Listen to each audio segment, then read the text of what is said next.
Hi everybody, thank you for joining me today for this gestural drawing demonstration.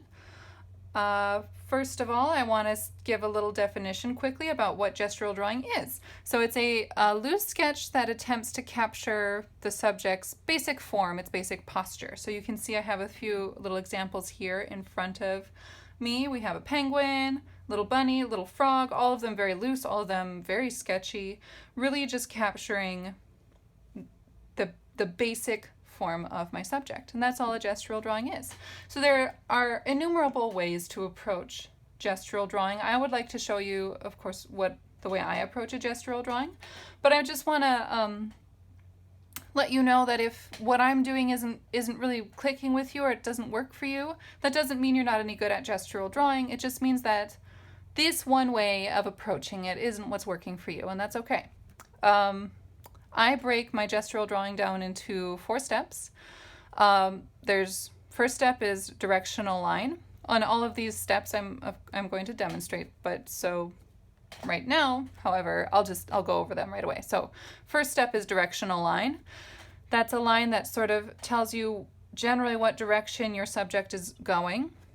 Second step is general body shapes. That's getting in basic shapes of your in my case, usually an animal, but it could be a person, could be still life, anything.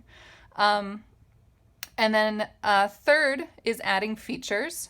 And then fourth is refining. So this fourth step isn't actually essential. In order to really complete a gestural drawing, directional line, general body shapes, and adding features are the 3 big ones. If you would like to, you can go on to refine your drawing. All right. So why don't we, let's get started. I want to talk about materials. So of course we will need a piece of paper. It really doesn't matter what kind. As long as there's some kind of surface you can draw on, that's going to work out just fine. These drawings tend to be more about practice than, something you're going to hang up on your wall. So it's okay to just use whatever piece of paper you have lying around. Next, you will need some kind of drawing material. Of course, I love my charcoal. If you would like to use a pencil, that's going to work great for you. Even pen is going to work out just fine. However, it might be helpful to choose something that's erasable. That's kind of up to you. So which leads me to my second to last material, an eraser. Again, if you feel you need one, if you're working with an erasable medium. I, of course, have my kneaded eraser. You do not need a kneaded eraser, just any kind of eraser. And then lastly, we will need an image to work from. So today I have this little chickadee that we will be drawing.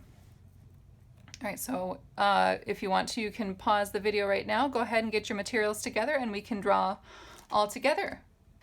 Right, so we can start with our first step, which is directional line. So the directional line, like I said before, is just kind of a line that runs through the center of your subject. Kind of like the backbone. I don't mean that literally. It's not literally the spine of your subject, but just sort of think of this general backbone that you want to build off of. So for our black-capped chickadee, it's this kind of C sort of shape. Okay. Then we can start to add body shapes. Very general. So we have kind of an oval shape for the head, sort of this semi-oval bean type shape for the body. All right, so that is already steps 1 and 2 of gestural drawing. We're half the way there. Third step is adding features. So a lot of times at this point is when I kind of connect the head to the body a little bit more firmly. Of course, for a bird, we get to add a beak in there. That's one of the features. I'm gonna sort of develop that wing just a little bit, but as you can see on this image, you can't see it very well. What you can see, however, is this tail feather. So or not tail feather, this tail.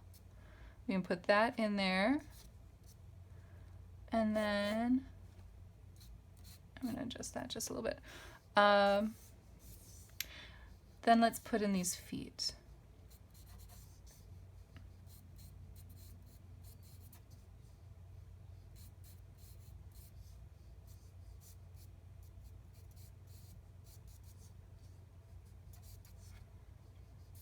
And I think I'm going to add that little branch that our chickadee is sitting on. All right, so at this point, ultimately you have finished a gestural drawing. This is what it is. If you would like to, we can move on to step number 4, which is refining. So when I start refining, a lot of the time, I will actually erase some of these extra lines I have in the center of my drawing. They've served their purpose. We don't need them anymore, so we can just take them out. All right, I'm going to add this cute eye. Something that I tend to do when I'm refining is just sort of double check some of my my lines. Make sure everything's relating the way it needs to be relating. I'm going to change that angle just a little bit, which then adjusts where that foot is, which is just fine.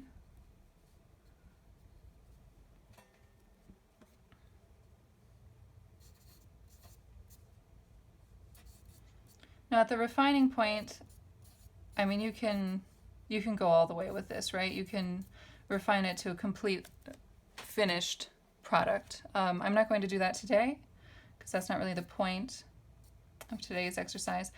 Now I'm adding some of those markings. So our black-capped chickadee, of course, has to have his black cap.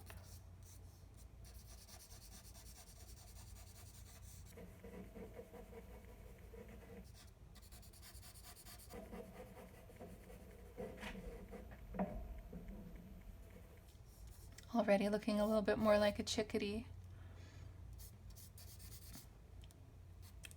I think I'll just add a little bit of shadow down here.